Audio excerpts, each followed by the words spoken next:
Mu Burundi abanyagihugu bariko barotsa igitutu igipolisi ndetse n'igisirikare na cane cane urwego rwo kwivuna abansi mu Burundi bariko barabaza General Prime Niyongabo umugaba mukuru w'igisoda c'u Burundi ndetse bakanabaza umuvugizi w'ubushikiranganje bwo kwivuna abansi mu Burundi ndetse nabo mu nzego z'igipolisi impamvu batariko baravana abasoda babo muri Republika Iharanira Intwaro Rusange ya Kongo mu gihe biboneka yuko ibindi bihugu byotanguye imigambi yo gukura abasoda babo muri ivyo bihugu. Mu nyuma y'iko rero hakomeje kugenda haragaragara amakuru avuga yuko ingabo zo muri Afrika y'Epfo muri Malawi ndetse na Tanzania inyinshi zaramaze kumanukanwa ndetse zaramaze kuzanwa nkuko amakuru akomeza kugenda aratugeraho abivuga canke nkuko bikomeza kugenda bigaragara na cane cane nkuko biriko bigaragara dore yuko bamwe baranyujijwe mu gihugu c'ubanyi c'u Rwanda bikanavuga yuko umubare munini wabo basoda barakomeretse abandi bakaba baragiye baracika n'amaguru hakaba harimo n'abakenyezi babiri b'abasirikare nabo batwite. Abanyagihugu mu Burundi bariko baribaza impamvu igisoda c'u Burundi kitariko kirafata ya mbere nacyo mu rwego rwo kugira ngo gitahukane abasoda bacyo. U Burundi nabwo burafise ibatayo nyinshi cyane zirenga 16 z'abasoda muri Republika Iharanira Intwaro Rusange ya Kongo ndetse amatwa dusomira avuga yuko ariko ararungikwayo n'izindi mbonera kure ibiboneka yuko leta y'u Burundi iyo bigifise igahunda ndetse n'intumbero yo gukomeza kurungika abandi basoda benshi muri Republika Iharanira Intwaro Rusange ya Kongo. Ni mu gihe kugeza ubu ngubu rero ibikomeje kugenda bigaragara mu Burundi bigaragaza ndetse bikanerekana neza yuko nyene bikanerekana neza yuko nyene urugamba rukomeje kugenda rugaragara muri Kongo. Leta y'u Burundi yaba ikomeza kugenda igaragara ndetse kanagaragaza neza yuko nyene yaba igikomeza gushyigikira nyene ibigendanye n'uru rugamba. Ni mu nyuma y'iko rero bivugwa n'umunyabanga mukuru umugambwe CNDD-FDD avuga yuko afise gahunda yo kurungika imbonera kure muri Kongo ndetse abandi baravuga yuko nyene uru rugamba rushobora kuzasigaramo igisirikare c'u Burundi mu gihe n'ubundi n'abandi basoda bamwe na bamwe biganjemwe bahungiye mu Burundi botanguye kugarukanwa ku mirongo y'imbere ku rugamba. Ibi kandi biriko biraba mu gihe mu Burundi ubwoba ari bwose nyuma yaho intambara iri kubasatira iva muri RDC isatira iki gihugu c'u Burundi nkuko amakuru akomeza kugenda atugera bivuga.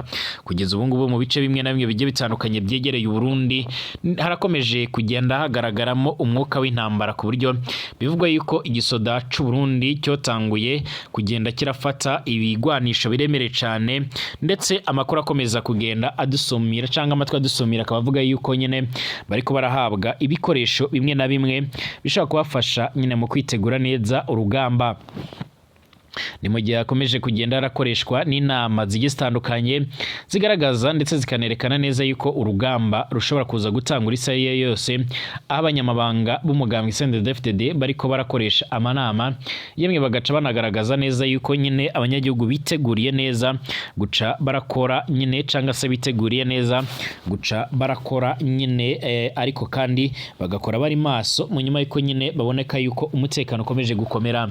Leta y'u Burundi rero iriko irotswa igitutu bayibaza impamvu itariko irazana abasoda bagwaye canga se bakomerekeye ku rugamba ngizane n'ibiziga by'abasoda ndetse nginazane nyine n'abasoda bandi mu nyuma y'iko rero hakwiye kubahirizwa ingamba zafashwe mu rwego kugira ngo bashakire nyine amahoro n'ituze iyi ngwano. Leta y'u Burundi yo irakomeza kugaragaza yuko nyine yiteguye gukora ibishoboka byose mu rwego rwo kugira ngo ikomeze guhangana ndetse maze ikomeze gukora urwo rugamba. Ibi birako biravugwa ndetse leta y'u Burundi iratanguye kotswa igitutu mu nyuma y'iko bivuga ko bwana Tshisekedi aherutse kwakira Evariste Ndayishimiye Kinshasa aho rero yamwakiriye ku kibuga cy'indege cya Njiri aho biboneka yuko abo bategetsi bombi nyene bari muri ivyo bikorwa nkuko amakuru akomeza kugenda atugera bivuga ndetse bakaba baraganiriye ku bigendanye no gukomeza guhuza imbaraga mu bigendanye n'urugamba baherereyemo muri rusange. Ndabahaye ikaze mwebwe mwese abatwumviriza abadukurikira muherereye mu bice bimwe na bimwe bigiye bitandukanye twizere ko muri amahoro kandi mukomeje kumererwa neza cyane. Ndabahaye ikaze kuri mwebwe mwese mubandanya mwumviriza amakuru n'ibiganiro byacu abadukurikira by'umwariko muherereye mu Burundi abadukurikira muherereye mu bice bigiye bitandukanye ndabahaye ikaze ndabahaye mwiriwe abari mu karere k'ibiyaga binini abari ku mugabane w'Uburaya Asia Australia Amerika ndetse n'andi hose ndabahaye ikaze.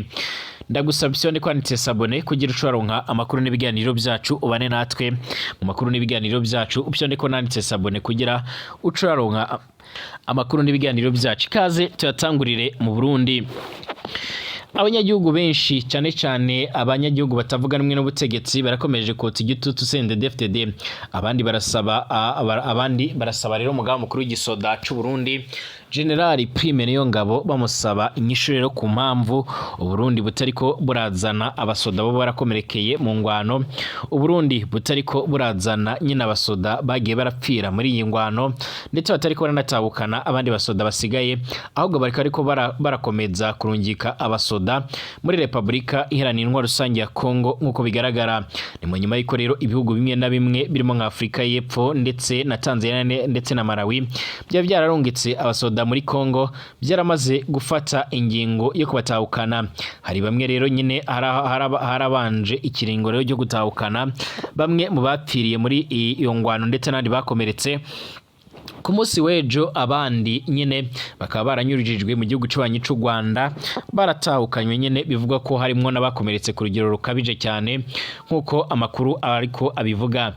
Leta y'u Burundi ntayireka atanga inyishu ku bigendanye n'igituma idashobora kuba yozana ibiziga by'abasoda b'abarundi ndetse ikaba yonabizana mu ibanga riremere cyane, itariki irazana inkomere, itariki irazana n'abasoda basanzwe, mu gihe biboneka yuko leta y'u Burundi ikomeje kugenda ishyigikira umugambi wo gukomeza nyine ingwano nk'uko amakuru akomeza kugenda tugera bivuga. Nyamara nubwo bihagaze bityo nyine abanyagihugu mu Burundi barakomeje kugenda baburirwa yuko intambara ishobora kuba yogaragara isariyo yose.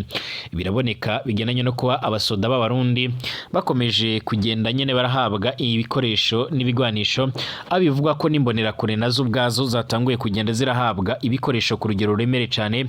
Umwe mu mbonera kure yaragize ati birasa naho ingwano igiye gutangura mu Burundi, aho gushika uno mwanya mu gihugu hose ariko harakogwa igikorwa cyo gutanga ibikoresho birimo rero intoho, harimo rero iteni za gisirikare cyangwa impuzu za gisirikare ndetse n'ibirato, hakiyongeraho kandi ko rero bari kubaratanga n'amagrenade n'inyigisho. Biravugwa yuko rero buri muntu ariko arabihererwa aherereye. Ibi biraboneka ndetse bikaniyongera ku yandi makuru avuga yuko amakamyo ya gisirikare aca ararungikwa nyine muri Kongo apakiye abasoda, hakiyongeraho ariko kandi n'ibindi bikorwa bimwe na bimwe byaje kugenda biratera umutima uhagaze. Biboneka yuko abasoda amajana arenga 5 b'abarundi bo muri Kongo bari baherutse guhungira mu Burundi bamaze gusubizwa mu gisagara ca Buvira, aho biboneka yuko MTS ishobora kuza kuhafata iyo isayire yose. Bivugwa yuko leta y'u Burundi na Kongo byo byarafashe ingingo yo kuzibira canke gukora defense no gushyira amapozisiyo mu bice bimwe na bimwe bigiye bitandukanye muri iki gisagara ca Buvira, cyane cyane mu rwego rwo kwirinda yuko Burundi bushobora kuza kuhagera cyangwa se bushobora ko MTS ishobora kuza kuhafata, dore ko byo barakaga ku Burundi. Ariko kandi mu Burundi ubwoba ni bwose mu nyuma yuko intambara iri kwirabasatira iva muri ADC. Mu Burundi barahiye ubwoba nyuma y'intambara iri kubera mu burasirazuba bwa Republika Iharanira Intwaro Rusange ya Kongo ikomeje kwegera iki gihugu cyabo, byaratumye batangura gusaka mu makambi y'impunzi ndetse bikanavuga yuko abasoda benshi begereje ibi bice bimwe na bimwe by'imipaka. Ibi byaratumye kandi leta zunze ubumwe za Amerika ziratanga umuburo ndetse ziranaburira abanyagihugu kwanga kwerekeza mu bice bimwe na bimwe byegereye nka za Kibira ndetse na Cibitoke ndetse n'ahandi hari ku rubibe. Nubwo bwagaragaye mu banyagihugu batuye rero mu ntara ya Muyinga, Cankuzo, Ruyigi, ari naho rero igisirikare cy'u Burundi kiri gusaka, na cane cane ibyo byarabaye mu gihe muri utwo turere nyine harabaye urujya n'uruza rw'abasirikare rudasanzwe rurimo kwiyongera kw'imvugo zibiba amacakubiri cyangwa urwango arashingiye ku moko, abahatuye bakaba bafise impungenge z'umutekano wabo. Ibi ngibi birashimangirwa n'imbonera kure. Muri izo ntara abanyagihugu kandi baragaragaza ko bafise impungenge kubijanye nuko amakimbirane yiyongera mu gihe rero amatora yegereje. Baramagana ubukana bw'ibivugwa muri iki gihugu hejuru y'ingwano ziri kubera muri Kongo ndetse n'ifungwa ridasanzwe n'agasakisaki gakomeje nyine gukorerwa abanyekongo batuye rero bavuga iki batuye abanyekongo nyine batuye muri iki gihugu cy'u Burundi ubwabo. Ikindi nuko rero mu nkambi z'impunzi z'abanyekongo cyane cyane iya Bwagiriza ndetse na Nyankanda ziherereye mu ntara ya Ruyigi. Izi nkambi zikaba rero zigwiriyemo abo mu bwoko bw'abanyamurenge, nizo rero zongerewemo ibikorwa byo gusaka.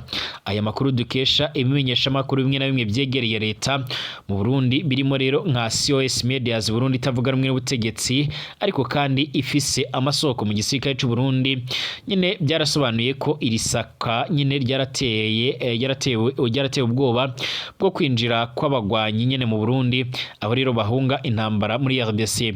Aha hakaba hamaze gusakwa inshuro zitatu kuva uku kwezi kotangura, kandi abantu batari munsi y'ijana bakaba baramaze gutabwa mu mvuto. Nyamara nyine kandi ni inkambi za Kavumu muri Cankuzo ndetse na Gasogwe muri iyi muhingaho ntiziteye nyine ubwoba na cane nk'izo muri Ruyigi, ariko na cane cane igihangayikishije abanyagihugu muri ibyo bice rero by'u Burundi n'urujya ruruza rw'abasirikare n'imodoka zabo bafise impoho. Amakamyo y'igisirikare cy'u Burundi aturuka mu ntara zitandukanye arahurira mu nkambi ya gisirikare ya Mutukura muri Cankuzo mbere yo gukomeza inzira yerekeza muri Kongo. Biravugwa yuko kandi hakomeje koherezwa n'imbonerakure.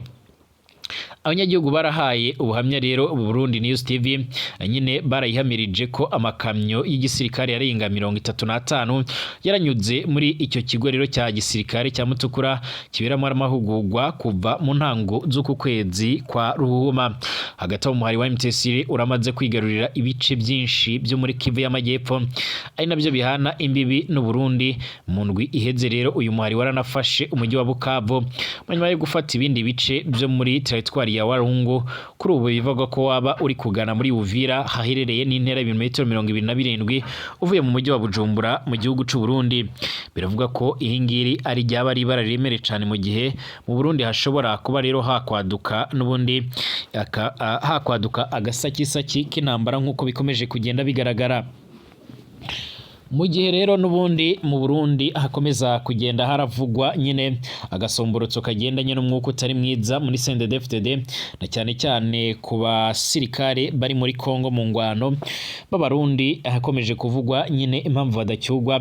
Ku rundi ruhande nyine harakomeje kuvugwa nyine cyane harakomeje kuvugwa abasirikare ba SADC barakomerekeye muri RDC bakaba barakiwe banyujijwe mu gihugu cy'abanyi cy'u Rwanda barasubira iwabo.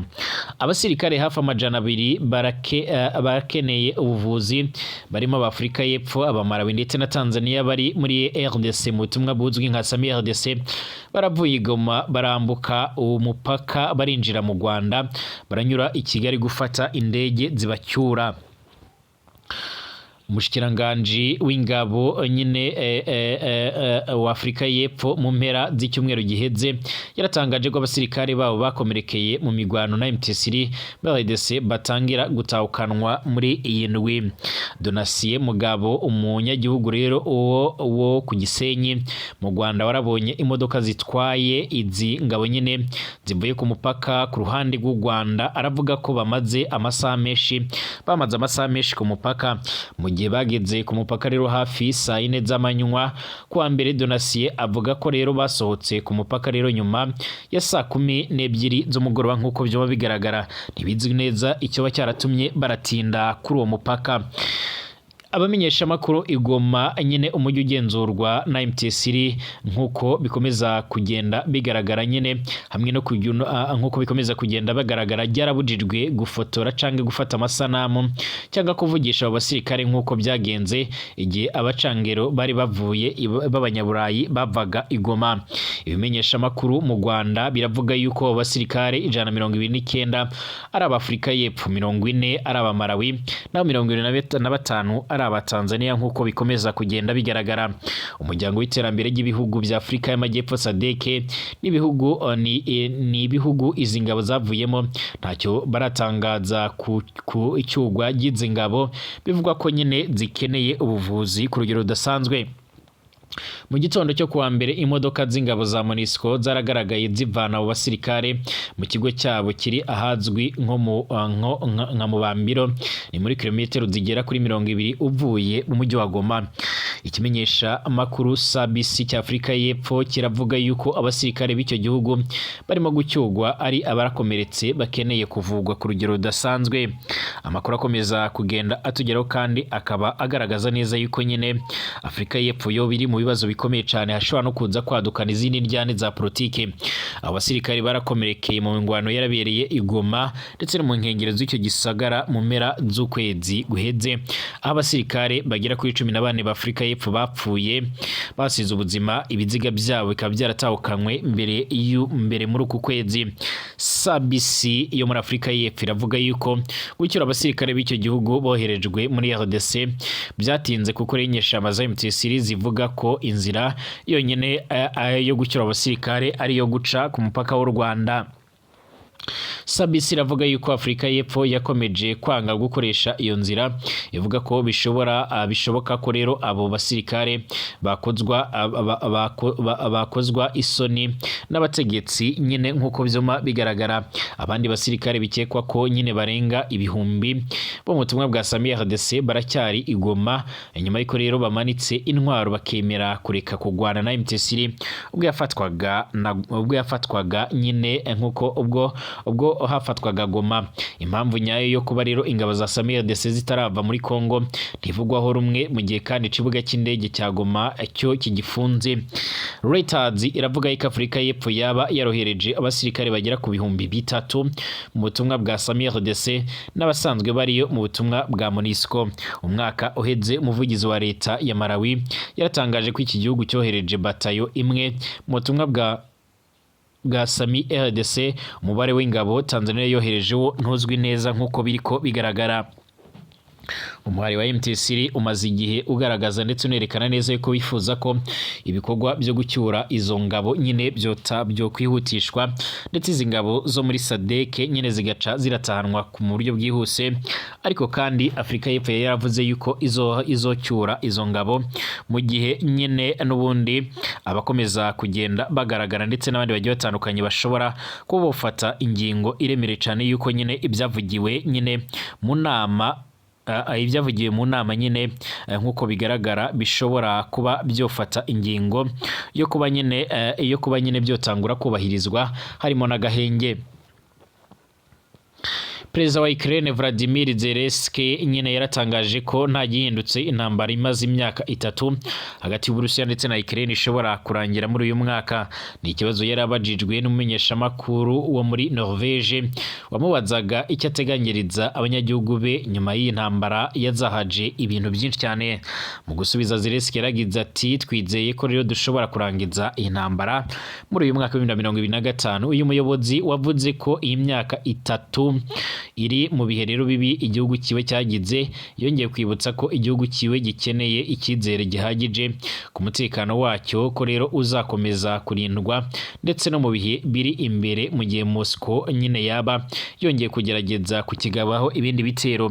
Yaravuze ko gahunda bahora rero barangamiye iyo kwinjira nyine mu muryango w'ubumwe bw'Uburayi ndetse n'umuryango wo gutabarana wa OTAN nizishoboka nyine bizabafasha mu buryo rero butandukanye burimo rero no kubarindira umutekano. Mu minsi iheze Zelensky yaratangaje ko yakwemera no kuva ku buyobozi ariko Ukraine ikaba umunyamuryango wa OTAN. Ubwo yari mu kiganiro n'itangazamakuru Zelensky yaragize ati niba kugira ngo haboneke rero amahoro ari uko rero mva ku buyobozi nditeguye nakwemera kubugurana kuba rero umunyamuryango wa OTAN niba ari byo rero bisabwa.